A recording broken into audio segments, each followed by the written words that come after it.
Welcome back to Small Bore and More. It's James with a quick video of something I found online in the USA that I thought was a brilliant idea, so I got one to try. I haven't opened it yet, but it's a titanium swing arm axle from DHM, and not only is titanium lighter and stronger than the standard steel version, the brilliant idea is the fact that it has threads on both ends of the axle, so each side has its own titanium nut. Now, the double-ended design allows you to work on one side at a time without having to remove like the entire axle, which is helpful when replacing or working on rear sets, or if you need access to something like removing the engine casing. And from a price perspective, the £67 or just over $80, which I didn't think was too bad, but for us in the UK you can add another like £37 for shipping from the US. I'll put a link in the description directly to the DHM site so you can check them out yourself, and you can also get front and rear axles to match, but I thought I'd try one of these first. So let's get it opened up and have a look, see what the quality's like.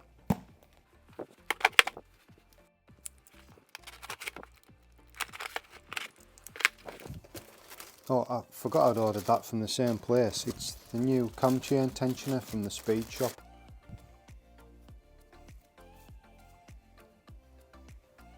It looks really nice. That's going to be a future video, so keep a lookout for that.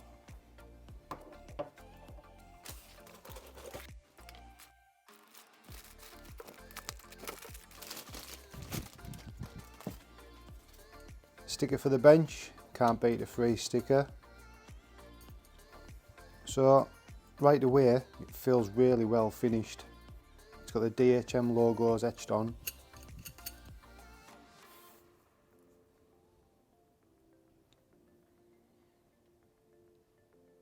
Even on the nuts.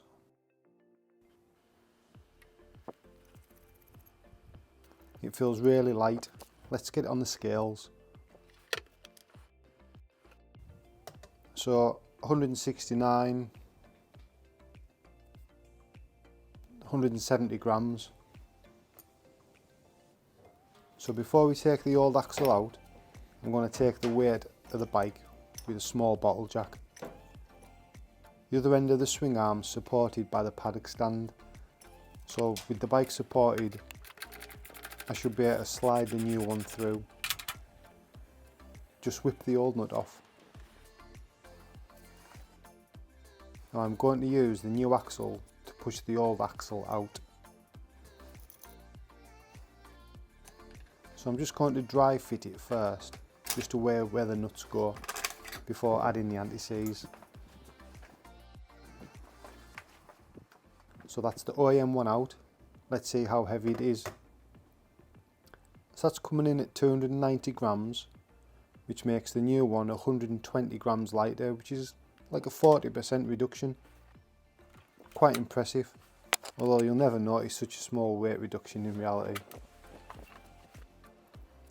One thing to notice, the overall length is quite a bit longer, and the threaded ends protrude past the edges of the rear sets.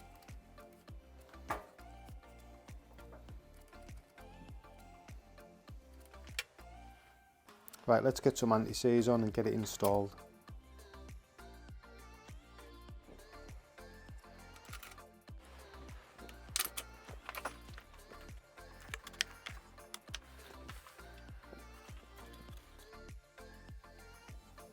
With both nuts on, we'll get it torqued up to 54 Newton meters.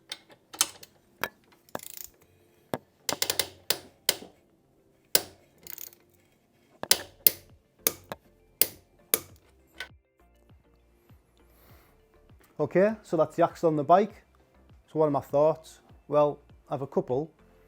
The website says to use the OEM torque spec, which is 54 Newton meters. And it also says requires the use of anti-seize on the threads, which you can see I used and worked it well into the threads before torquing it up. However, it still seems to creak like mad when tightening, and almost feels like the axle's twisting when approaching that torque figure. Maybe that's just titanium as a material.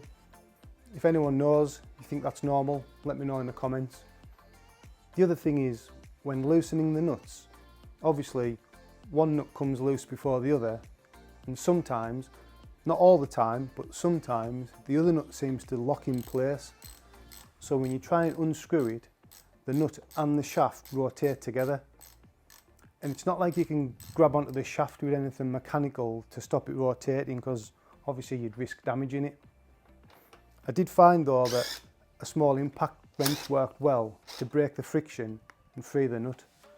So that's something to bear in mind as a solution if both nuts don't undo freely. So what's up next for this bike? We've got a gorgeous set of over, race and rear sets. And I think this axle will definitely make installing those a little bit more straightforward. And if that's something you're interested in seeing, then subscribe to the channel. For now though, that's all from Small Bore and More.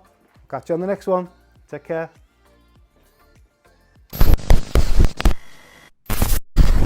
Heads up on what's coming up on the channel.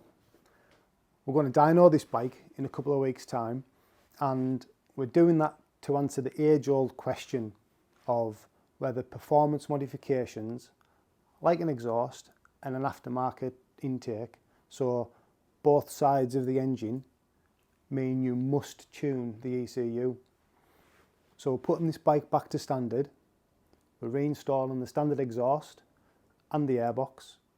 We'll run it on the dyno and we'll get a base reading, and then we'll install the over racing exhaust, run it again, see what difference it makes, and then install the DNA stage 3 intake kit, and again see what that does, if anything, to the air fuel ratios, to see if it's running lean.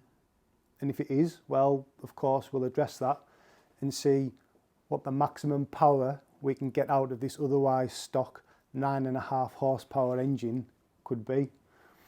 Again, if that's something you'd like to know the answer to, then subscribe to the channel and follow along to see what else we're up to.